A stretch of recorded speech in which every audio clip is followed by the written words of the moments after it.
But that makes sense, I guess. Yeah. So what are plans for 2023? Um, free my people. Free my people. Yo, let me tell you the coolest thing I can tell you right now, outside of myself. So me, 2023, throw a few parties, make some money. I don't, like I said, I'm very organic, but I recently found out we're all millionaires. It's not a figure of speech, but this is the layman's terms that I'm still learning. And this is the coolest thing I can tell you, as far as like my new thing that I'm learning. 1933, USA government went bankrupt. I guess they sold the gold, and so they put us citizens up as debt collateral, and so we're basically all part of a corporation via our birth certificate and our social security cards. And on our social security card is it's like a trust with our names on it. Are you born in the USA? Yeah. So your name's on it. It's an all capitalization. So if you look at everything, your corporate, basically your straw man, that's the term they use. That's like our corporate entity, not our actual self. We're registered and part of the USA corporation, and we have millions of dollars in our name in these accounts. We don't know anything about this, but it's the craziest shit ever. And I used to not give a fuck about money, but in 2020 hit, I didn't have any money. So I'm like, now I'm like, you know what? I'm trying to have a house, a wife, a kid, a dog, a farm, just like self sustainability and being older. It's like, oh, I'm trying to get this money. But we literally have millions of dollars in our names. So that's the coolest thing I can tell you that's going on. So you heard it here first. Yeah. Not first. You didn't hear here first, but this is like, but you can't just go grab the money. But basically, all of our debts are paid for. You just gotta know how to do the paperwork, and it's all legal. It's not no weird like that's not real. It's just like literally, but it's basically my whole thing is I'm gonna maybe I'll do it this year. I don't know, but you can become. We are USA citizens, like incorporated, but you can incorporate yourself, and then you become American state national, and you don't have to. You're not part of the system anymore. You don't have to have insurance. You don't have to pay for all these things. You know, like it's crazy. But that's How the did you coolest. find out about all this? I'm always down the rabbit hole. We could talk about everything, but like No, I like it. I'm just curious. politics, I'm the politics guy, religion guy. My main thing is just music on the. But everybody, people who know me, is like, yo, he really talking about something.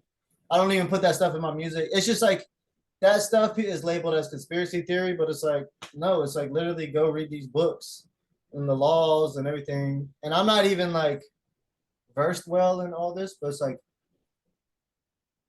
the internet's bringing up all the things from history that we couldn't find out because we were all disconnected.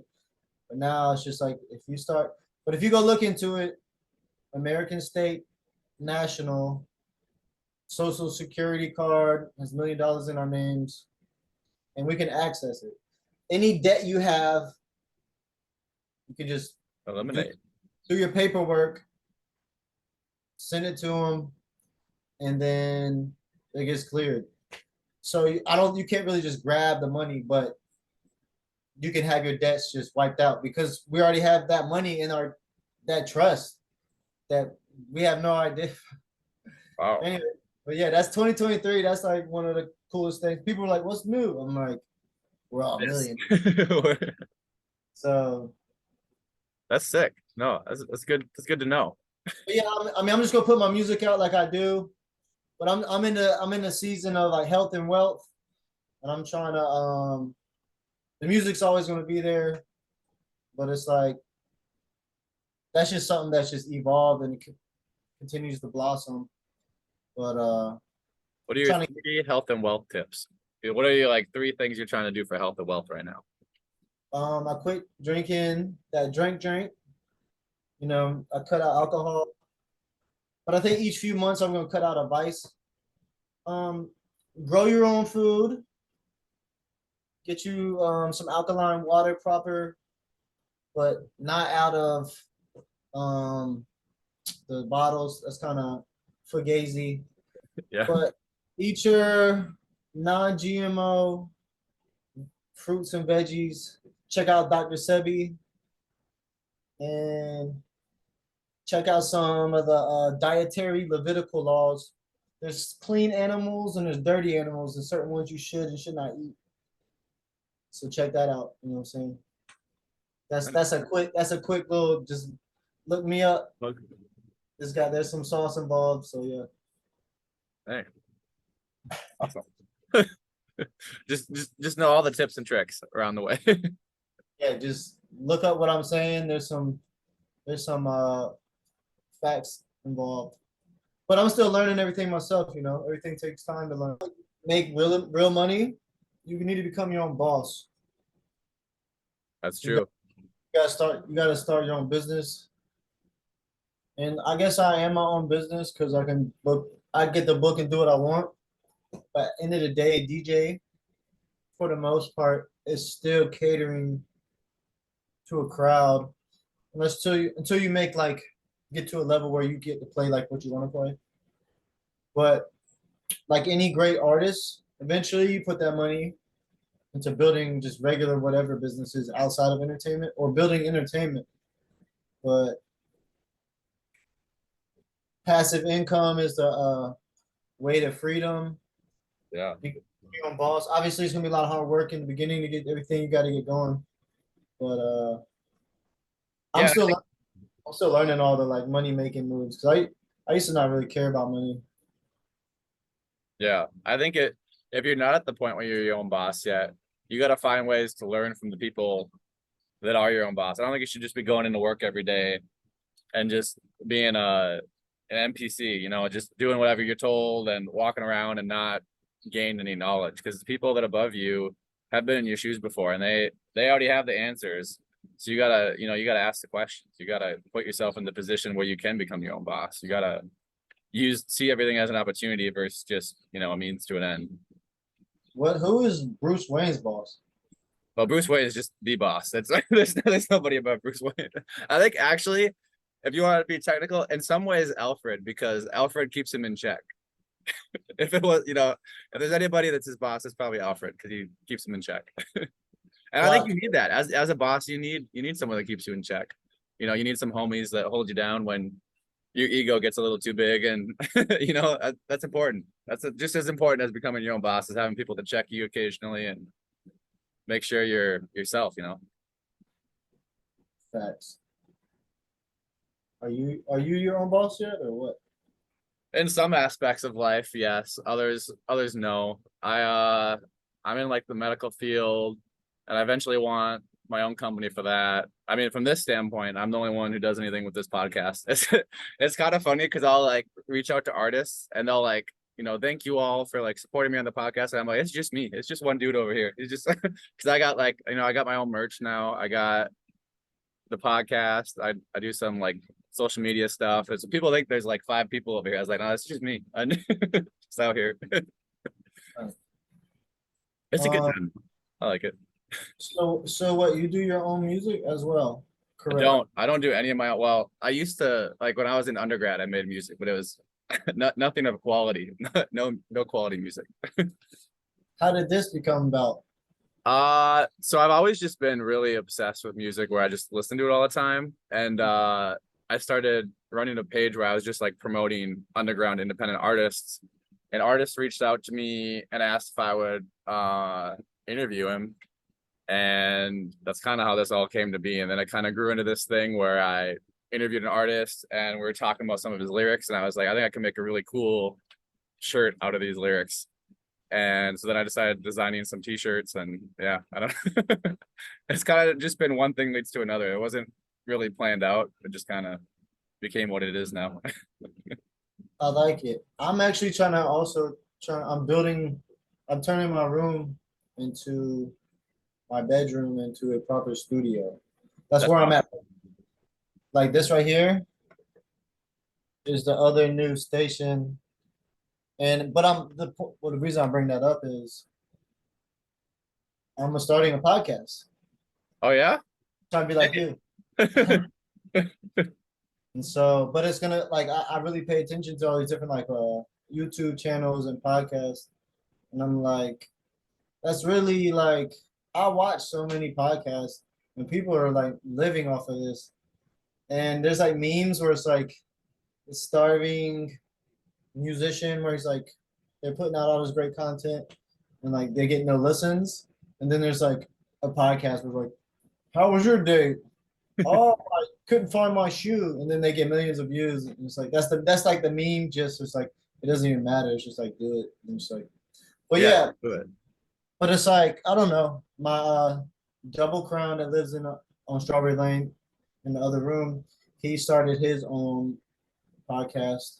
So it's just like slowly. There's a point where podcasts have become so like part of our culture now that you can go buy, which I'm gonna buy. It's like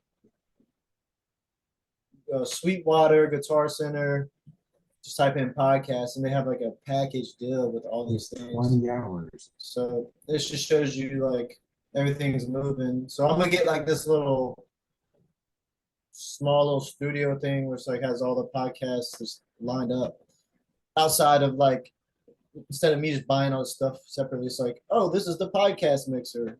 So Yeah, I think it's a super cool way just to have conversations with people. And like I've gotten to meet one of my like favorite artists of last year just to like meet up and interview him, which was super cool just as a fan and also just like for an experience. Like and that's one of the, it puts you in the room with people to connect and learn and grow, you know. how did you come up with the Batman thing? The Batman thing, I'm trying to remember exactly how the Batman mask came into being a thing. And most of the female audience says to get rid of it, but I'm holding on to it for now. Everyone's like, nobody wants the Batman mask, but all the dudes I have on here are like, keep it going, keep it going. It separates you from everyone else. I think it's interesting for what it is. It's like, okay, that's Yeah. I wanted to dress up something crazy, but I just was like, whatever. Yeah, But that, something that just separates. But then if I do like interviews or content like out at like a concert or something, then I don't have the mask. So it's kind of like a mix of both now where I'm not always wearing the mask, but I don't know. I like it. Everyone likes Batman. Yeah, exactly. Everyone loves Batman. I mean, it's coolest by far. It's not even close. And that's That, like a lot of people like on like TikTok and stuff that I've connected with. Like, I don't think they would remember who I was that like shared their content if there wasn't the Batman mask piece of it. They'd just be like, oh, that random dude shared my stuff. The Batman mask kind of ties some not personality, but like persona with it, I guess. bruh. I just You like know, your floral vibes, you're not just a DJ, you're a DJ with this branding. It sets you up for that. yeah, one thing I try to teach people like DJs, because DJs, well, I'm not just a DJ. I'm like I do music. Jerry feels good. Spotify, Apple Music, SoundCloud, Napster, YouTube. YouTube. Um, but yeah, the label's called the Strawberry Entree too. That's what I guess a podcast would be called the Strawberry Entree Podcast. But then I was joking with my homie. I was like, "Yeah, I'm gonna call it Jerry's Berries," and he was like, "Yo, that's tough." That's kind of hard. But I was just like, I was like, "No, that's not what it's called." He was like, "Bro, you should call it that." I was just like, it just sounds like I don't know what it sounds like, but we'll figure it out when it happens. But I just want to like grow the label brand, like branding for what it is. But who knows? Everything needs a new, fresh. Jerry's Berries could be it. Yeah. It could be like a little side thing too. You could have Jerry's Berries. It's like some froyo place. It's just like, it could be an idea. Blossoming out of the music stuff. We could do like I think eventually I'd like to open like a bar club venue type thing, but it'd be like really niche and eclectic. We'll call it Jerry's Berries. Get like smoothies during the day. I'm just freestyling talking shit right now. But this is how this shit happens though. Yeah, that's how the good stuff comes to be. I think most, like almost, I'd say 95% of my content is me just goofing off with my friends and like we're listening to a song and then I think about it and I'm like, I'm gonna do a video with this. And then I just have to figure out how to piece it together. Like none of it is really planned out. It's just random thoughts. We figure out how to put it together. So you do medical by day, medical field stuff by day, and then you become Batman by night. You Yeah, really are you're Luke Cage, like Bruce Wayne vibes. yeah, yeah. You gotta have balance, you know. You gotta have your cake and eat it too. We gotta get more superhero villains on. Like, well, how? Like in my head, I wanted to dress up like Joker or somebody crazy, and That'd be just sick. show up without telling you. Or I Have also have this right here. Can't see it because it's beers, bad. slamming beers. That would have been a sick hat. You missed opportunity. But I have an alter ego character who's like a redneck hood gangster type dude. He's like my cousin. His name is Earl Giddem. Earl, get him. My name is Earl Giddem. But then I put on this whole outfit that's like totally different than like Jerry Feels Good. You should have dressed up as. We should have done like a But part one and part two where you did Jerry feels good and then Earl get him second part. Missed opportunity. I was like, nobody knows who Jerry Feels Good is. So I was gonna Yeah. be, I was gonna step in and be like, "Hey, I'm Earl, and Jerry couldn't make it today. I'm his cousin." And people were like, "What the fuck is going on?" Like, Just but that. Earl Giddem, I dressed up as him once as a DJ. People didn't even know it was me. Like, who's this guy? I He even did had Jerry's music, but And I did play a little. It's like this bar called Frontier Lounge, and I dressed up as cowboy aesthetics. It was different, but I play like country and disco. That's how it started. It's like open format now. You can play whatever, but it's hard for me to not dress up at that spot because it's yeah. already. I used to dress up as a full blown cowboy, like Charleston's kind of got that country vibe to it too. Like it's not. It's like beachy, but it's like a beachy country they got going yeah. on. There's tons of I guess they call them good old boys in Southern, like Yeah. rednecks and all that shit. But they out there. There's this when I dressed up as Earl Giddem. There's this PYT, pretty young thing, and I had met her at the bar the night before. She and I don't know. I guess she was like a Southern girl. I think she's from Ohio too. She's a fake Southern girl. She's one of those girls that came down. There's a lot of those. I guess she was just visiting or something for like somebody. There's always bachelorette parties forever in Yeah. Charleston. But I was dressed up as Earl Giddem, and I had on cowboy boots and overalls that were short. It's like the shorts, like jeans. It's all like jean overalls. And she was like, "That's so sexy." And I was like, "Oh my god!" Like it's to me. I was like, "No, it's not sexy. It's not even." But it was a vibe. Oh well, that's a segue. That's a little sidebar. Earl No, Giddem, he out here getting them. Charleston's like the most wild place to meet people. My